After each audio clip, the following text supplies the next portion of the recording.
Good afternoon students, मैं MI. Khan sir Satyam institute of agriculture and science से आपके सामने सॉलिड स्टेट का नया टॉपिक लेकर आया हूँ, पार्ट 5 को।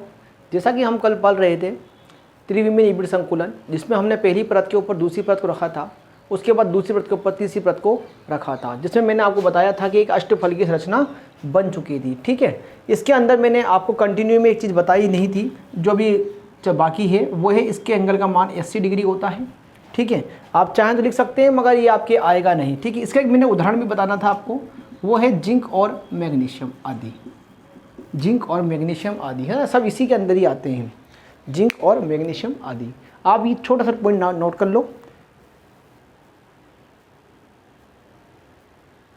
याद रहे 80 डिग्री यहाँ से है, यहाँ से नहीं है, यहाँ से नहीं है। ठीक है, 60 डिग्री होता है, लिख लिया हो सभी ने। अब इसमें एक आप नेक्स्ट टॉपिक आएगा अष्टफलकीय रिक्तियों को ढकना, जो कि मैंने आपसे कहा था नेक्स्ट टॉपिक हमारा सेकंड नंबर का। ये द्विविमीय निबिड़ संकुलन नहीं है, अष्टफलकीय रिक्तियों को ढकना। इसको मैं मिटा देता हूँ।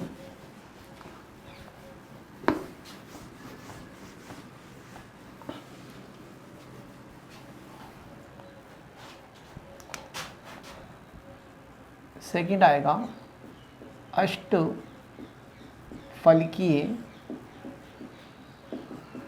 चतुष्फलकीय ढक जाता हमने, है ना, अष्टफलकीय रिक्तियों को ढकना। ठीक है, इसका सेकंड पॉइंट है अष्टफलकीय रिक्तियों को ढकना। दूसरी परत पर तीसरी परत का जब हमने निर्माण किया था, उसमें हमने पहला क्या पढ़ा था, षटकोणीय निबिड़ संकुलन का निर्माण या चतुष्फलकीय रिक्तियों को ढकना। जो भी हमने टॉपिक पढ़ा है ना, जो मिटा रहा है मैंने, वो फर्स्ट नंबर का था, जिसका नाम था चतुष्फलकीय रिक्तियों को ढकना। अब दूसरा पढ़ रहे हैं हम अष्टफलकीय रिक्तियों को ढकना। तो इसमें आपको करना क्या होगा, पहली पंक्ति के गोलों के ऊपर दूसरी पंक्ति के गोले को रखेंगे और दूसरी पंक्ति के गोलों के ऊपर तीसरी पंक्ति के गोलों को इस प्रकार से रखेंगे कि पहली और चौथी पंक्ति के गोले एक सीध में दिखाई दें। इस प्रकार आपका फलक केंद्रित निबिड़ संकुलन या FCC या CCP व्यवस्था प्राप्त हो जाएगी और ABC प्रकार का संकुल प्राप्त होगा। दोबारा समझना, पहली पंक्ति के गोलों के ऊपर दूसरी पंक्ति के गोले, दूसरी पंक्ति के ऊपर तीसरी पंक्ति के गोले। अब तीसरी के ऊपर जब आप चौथी पंक्ति के गोले लगाओगे तो पहली और चौथी पंक्ति के गोलों की व्यवस्था आपको एक समान प्राप्त होनी चाहिए। बात सभी के समझ में आ गई। इस प्रकार आपको किस प्रकार की व्यवस्था मिलेगी, षटकोणीय निबिड़ संकुलन FCC या CC प्रकार की व्यवस्था प्राप्त होगी। ठीक है, तो मैं यहाँ बना के दिखाता हूँ अभी आपके सामने, आपको सभी को अच्छे समझ में आ जाएगा। देखेंगे, पहली पंक्ति बनाते हैं,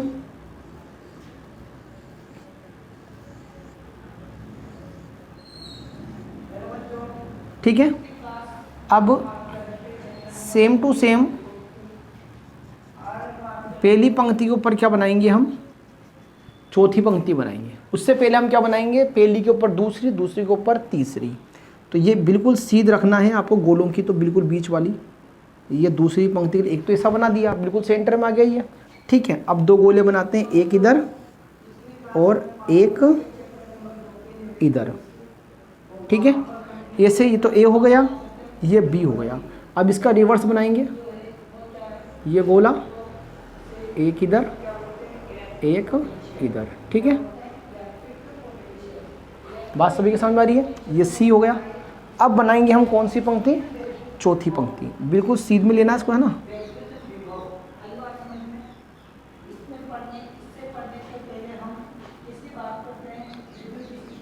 ठीक है, अब जैसे ये बनेगी नीचे वाली, यहाँ नीचे आएगी ऊपर वाली, तो नीचे मैंने बनाए हैं यहाँ पर दो गोले, एक दो, है ना। यहाँ बनाया है तीसरा गोला, तीन, उसके बाद इधर चौथा गोला। ठीक है,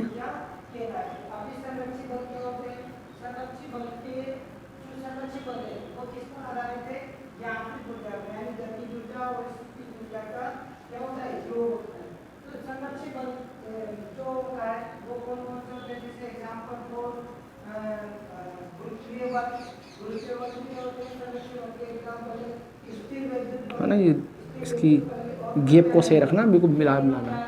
1 2 3 4 5 और ये 6। ठीक है, बात समझ में आई नहीं है सभी को?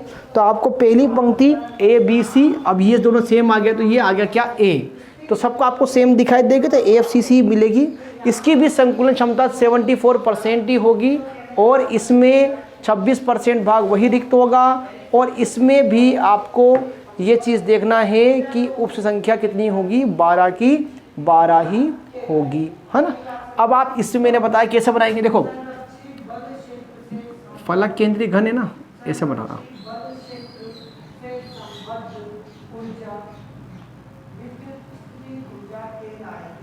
ठीक है, आगे वाले जो आगे वाले ना, ये आगे वाले मिलाना। ठीक है, पीछे वाले से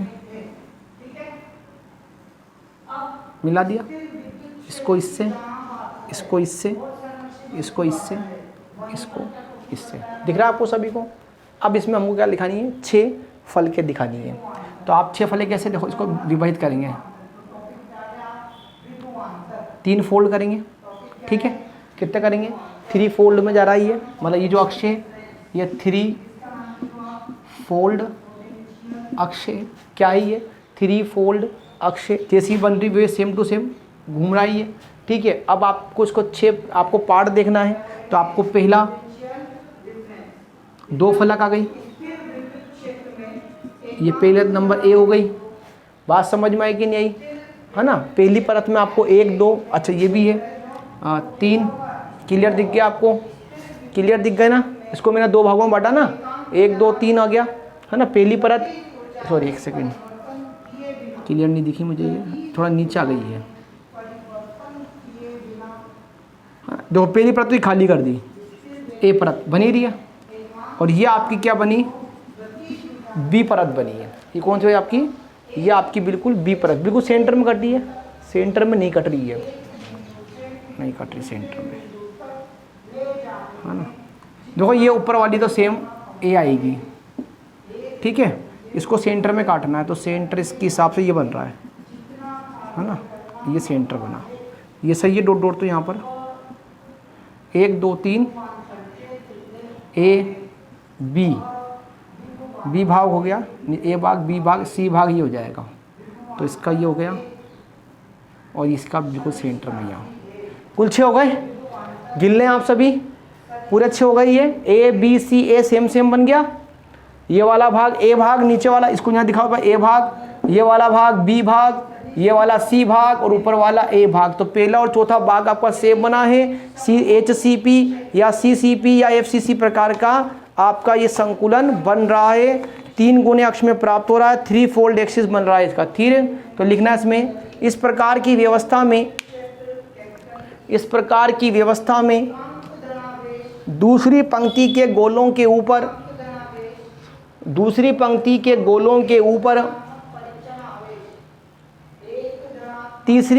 के गोलों को इस प्रकार से रखा जाता है, दूसरी पंक्ति के गोलों के ऊपर तीसरी पंक्ति के गोलों को इस प्रकार से रखा जाता है कि, तीसरी पंक्ति के गोलों को इस प्रकार से रखा जाता है कि इस प्रकार से रखा जाता है कि पहली व चौथी पंक्ति के गोले, पहली व चौथी पंक्ति के गोले एक दूसरे के ऊपर दिखाई दें, एक दूसरे के ऊपर दिखाई दें। इस प्रकार फलक केंद्रित निबिड़ संकुलन, इस प्रकार फलक केंद्रित निबिड़ संकुलन कोष्टक में FCC या CCP, FCC या CCP व्यवस्था प्राप्त होती है।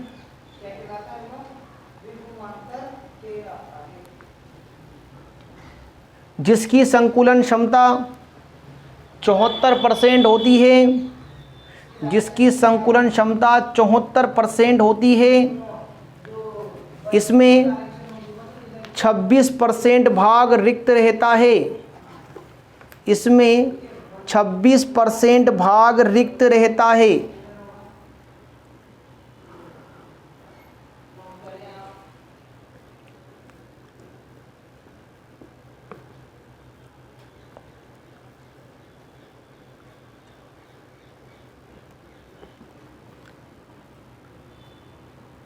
रहता है लिखा, नेक्स्ट एरो लगाना। इसकी उपसहज संयोजन संख्या 12 होती है, इसकी उपसहज संयोजन संख्या 12 होती है।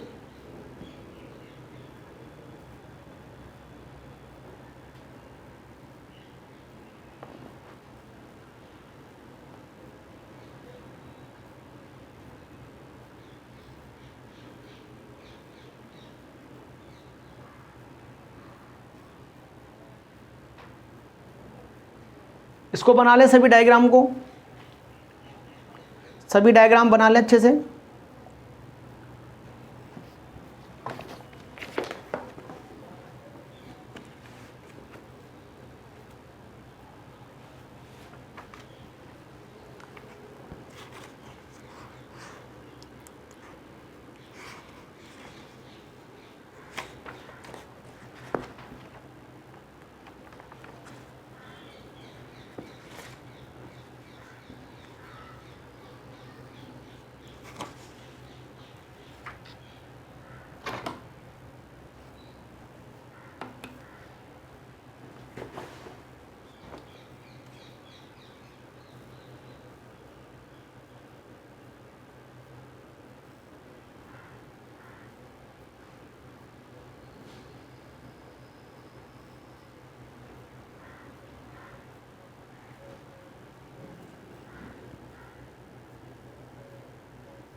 बना लिया सभी ने?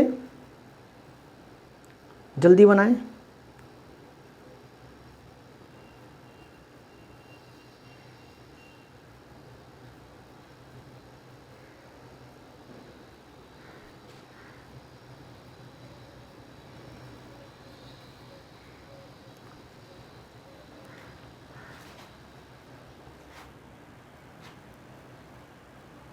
ठीक है, आप इसको रिवाइंड कर देख लेना। अब हम इसको आगे सोल्व करते हैं। रिवाइंड कर लेना, रिवर्स कर लेना, आपको बार बार अच्छे समझ में आ जाएगा। एक क्वेश्चन है जो हमारे लिए काफ़ी इंपॉर्टेंट होता है, एक बार में समझ में आ जाएगा। क्वेश्चन ये है,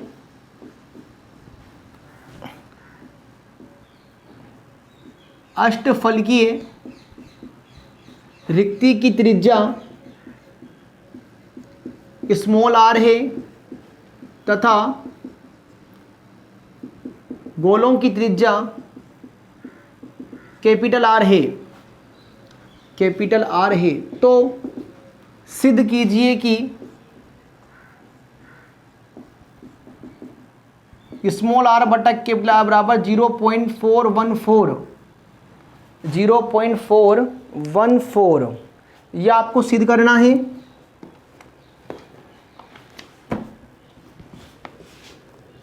लिखें क्वेश्चन सभी। उसने बात की है अष्टफलकीय रिक्ति की, चार गोलों के बीच में आती है अष्टफलकीय रिक्ति। याद रखें सभी, चार गोलों के बीच में कौन सी रिक्ति आती है? अष्टफलकीय रिक्ति आती है।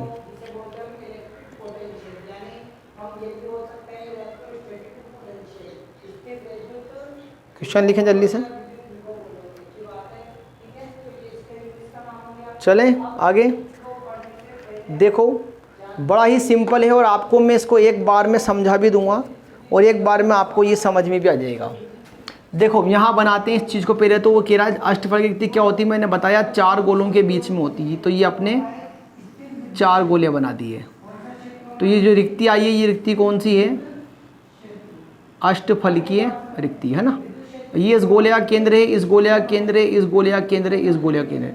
उसने कहा यहाँ से गोले की जो त्रिज्या है वो तो कैपिटल आर, तो इसकी भी कैपिटल आर, इसकी भी कैपिटल आर, इसकी त्रिज्या कैपिटल आर और इसकी त्रिज्या भी कैपिटल आर। यहाँ से देखें तो त्रिज्या कैपिटल आर, यहाँ से देखें तो कैपिटल आर, यहाँ से देखें तो कैपिटल आर, यहाँ से देखें तो कैपिटल आर। बात सभी की आ रही समझ में? इसको मैं ए बी सी और डी लिख देता हूँ। ये बनता है विकर्ण, तो ये कैपिटल आर, यहाँ का विकर्ण कैपिटल आर, इसका इसके लिए सॉरी। लेकिन उसने कहा कि जो रिक्ति है ना, इसकी यहाँ से यहाँ त्रिज्या स्मॉल आर है और यहाँ से यहाँ तक की भी स्मॉल आर है। ठीक है ना, बात समझ में आ रही? आपको कुछ बात दो, A B two r r r r r r r r सब सेम है ना। यानी हम कह सकते हैं ए बी बराबर बी सी बराबर सी डी बराबर डी ए बराबर 2r। ठीक है ना। मैं अगर इस पूरी त्रिज्या को 2r की जगह केवल a ही मान लूँ तो काम ठीक रहेगा क्या? सबको a मान लूँ, यहाँ से यहाँ तक की त्रिज्या है। बात समझ में आ रही सभी के? तो इसको मैं स्मॉल a मान लेता हूँ, थोड़ा बाद में काम भी आएगा। a का मान तो रखना यही 2r। ठीक है। अब आपको देखो दो त्रिभुज दिख रहे हैं, या तो ऊपर देख लो ABC या यहाँ देख लो ADC। ठीक है ना। तो मैं समकोण त्रिभुज ABC में पाइथागोरस लगती है, कर्ण स्क्वायर बराबर आधार का स्क्वायर प्लस लंब का स्क्वायर, AB का स्क्वायर, AB की वैल्यू कितनी A का स्क्वायर, BC की वैल्यू भी A ही है, A का स्क्वायर, AC स्क्वायर बराबर 2A square 2A square, AC बराबर अंडर रूट हो जाएगा 2A स्क्वायर, AC बराबर √2 तो अलग हो जाएगा और डॉट A का स्क्वायर A रह जाएगा। ठीक है ना। अब आपके पास AC का मान तो है जो आपको देखना है। देखो आप AC के मान को यहाँ जज करते हैं अपन, ये आपका AC बन रहा है ना A और C। ठीक है ना। आप देखना यहाँ तक की दूरी उसने R मानी है, यहाँ तक की उसने R मानी है, यहाँ पर स्मॉल r मानी है। यानी कि इसमें दो तो कैपिटल R है और दो ही इसमें स्मॉल r हैं। तो हम कह सकते हैं AC बराबर 2 तो कैपिटल R और 2 स्मॉल r। तो हम यहाँ लिख सकते हैं AC का मान 2r plus 2 small r, 2 capital R plus 2 small r। अब आप इसको समीकरण नंबर 1 मान लें और ये मान AC का मान समीकरण 1 में रख दें। तो AC का मान समीकरण 1 में रखने पर AC का मान कितना है 2r प्लस 2 स्मॉल r बराबर √2 डॉट A, है ना। अब आपको A का मान भी पता है सभी को, क्या होता है A का मान 2r। तो A का मान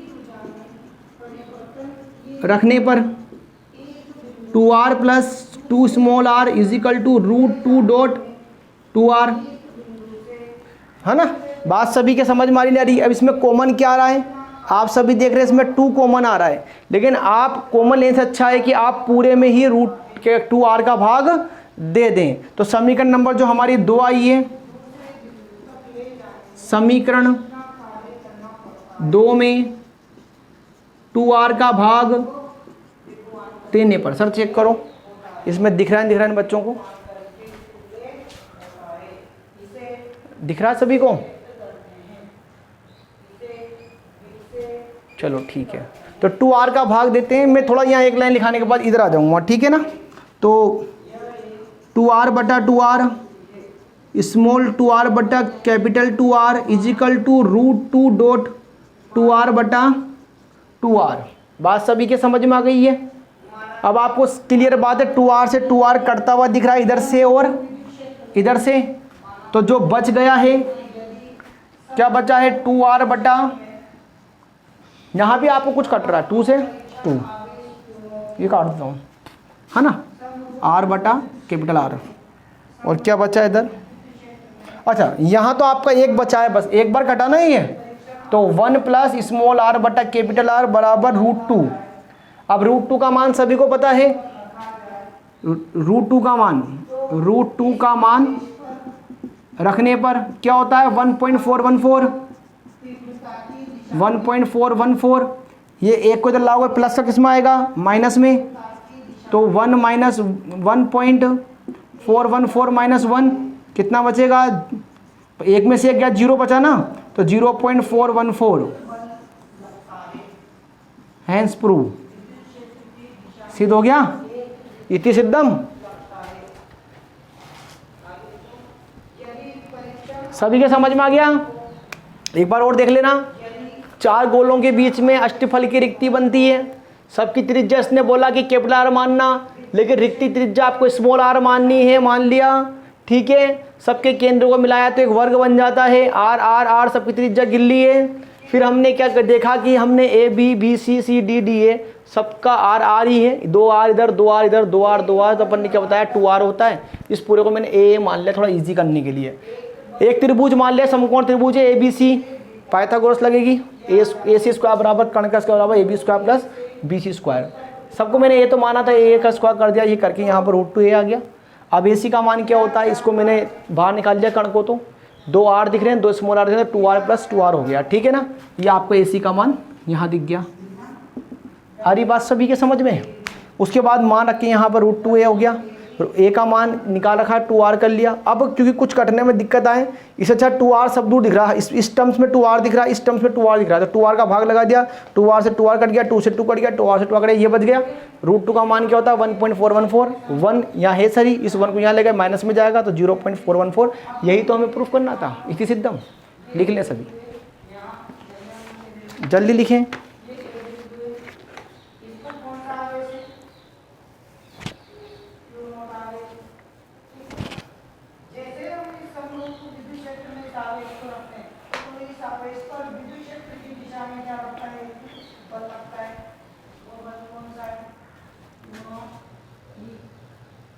परंतु हमें क्या निकालना है विद्वांतर, तो ए से बी बिंदु दूसरे बिंदु तक अगर ले जाएंगे हम, तो मान लो जैसे मैंने किया है इसके विपरीत दिशा में बल लगाकर,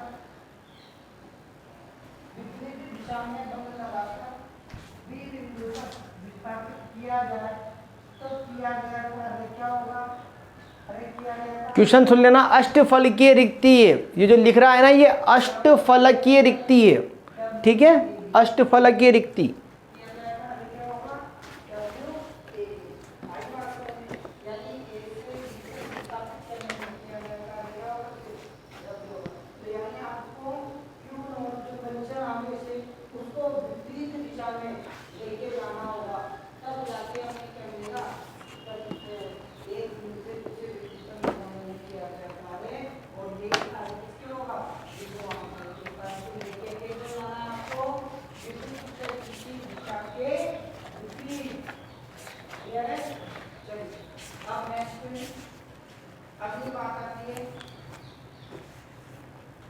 उतार लिया सभी ने।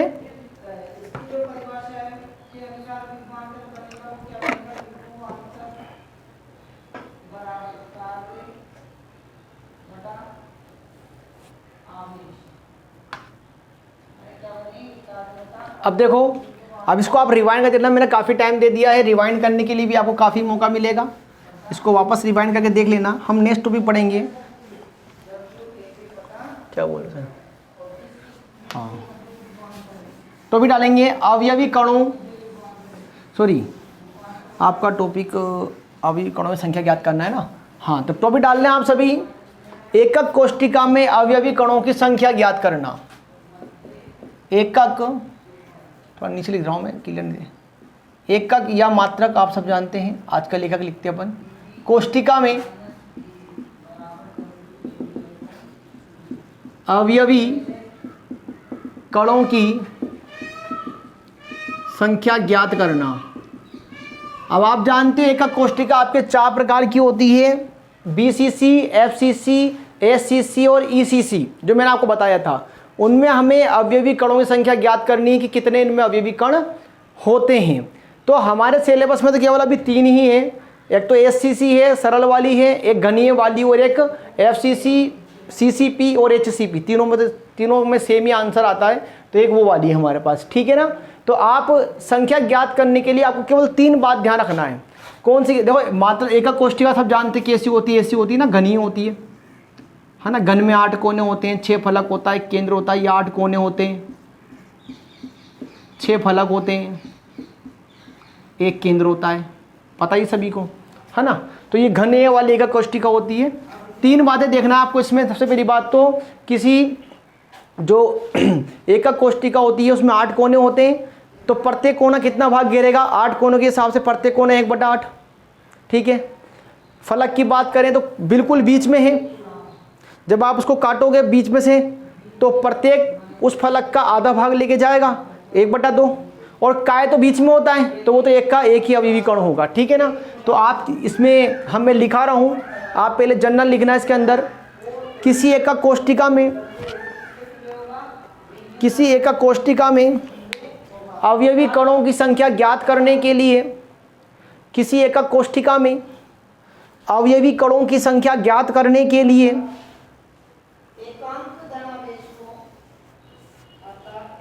निम्न बिंदु प्रयुक्त करते हैं। निम्न बिंदु प्रयुक्त करते हैं।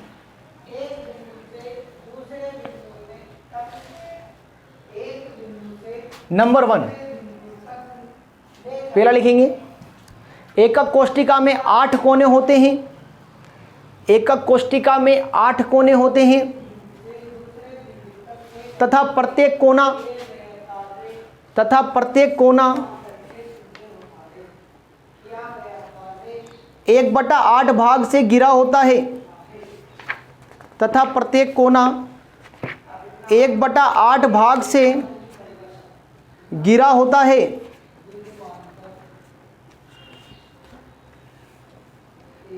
दूसरा लिखेंगे, एकक कोष्टिका में 6 फलक होती हैं। एकक कोष्टिका में 6 फलक होती हैं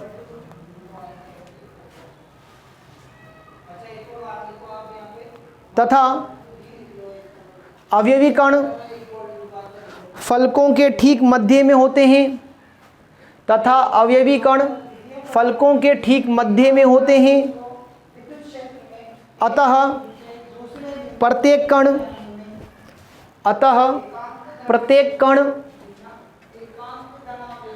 फलक का 1/2 भाग से गुणा करते हैं। तथा प्रत्येक फलक को 1/2 भाग से गुणा करते हैं। अतः प्रत्येक फलक को 1/2 भाग से गुणा करते हैं। 2 नंबर पॉइंट हो गया। पॉइंट नंबर 3 लिखेंगे, एकक कोष्टिका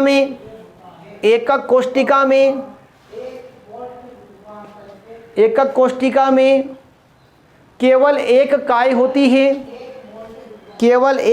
होती है, जिसमें अवयवी कण भी एक ही होता है।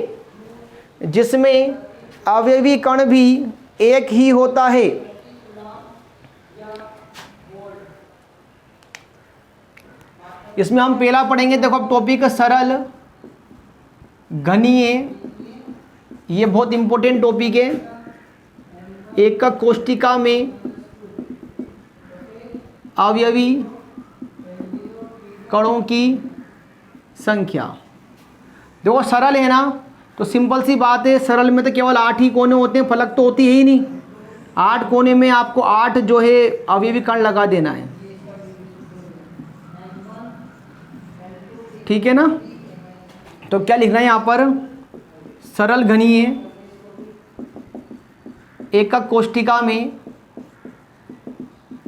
8 कोने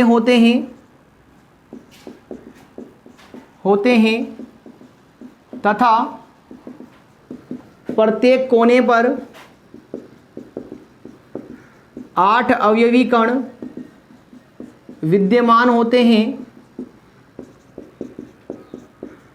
जो कि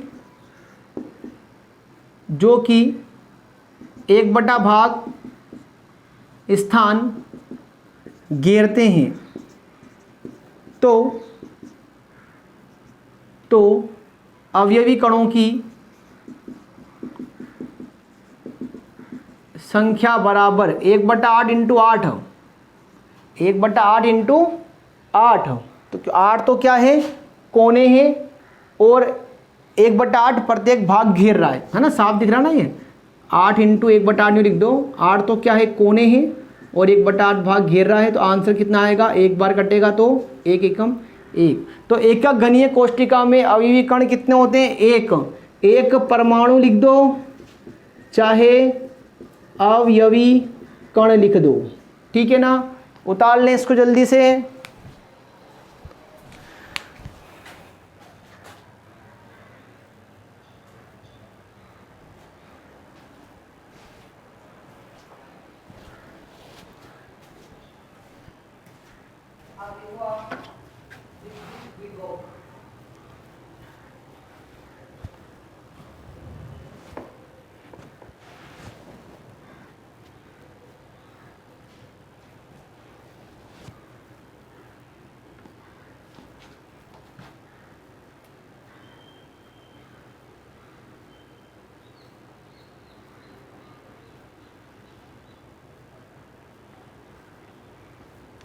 ठीक है, इसको रिवाइंड कर लेना। अब दूसरा आएगा, सरल तो हो गया ना। नंबर 2, सरल के बाद क्या आता है, फलक। ये नॉर्मल था SCP, अब क्या आएगा, फलक। फलक माने आ जाएगा FCC। अब FCC बोलो चाहे CCP में और HCP में, सब में सेम ही आता है। फलक में 8 तो कोने होते हैं सरी, और 6 फलकियाँ होती है, प्रत्येक फलक मध्य में से स्थान घेरेगी। तो अपन ये कह सकते हैं कि फलक घनीय में ये ऐसा होता है, तो बात ठीक है सरी, एक भाग स्थान घेरते हैं तथा 6 फलक होती हैं जिनके मध्य में अवयवी कण होते हैं।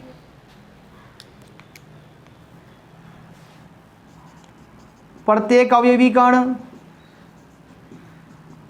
1/2 भाग घेरते हैं। तो अवयवी कणों की संख्या, देखो 8 तो कोने, ये तो गुणा हो जाएगा 1/8 भाग से, प्लस 6 फलकें, ये गुणा हो जाएगी 1/2 भाग से।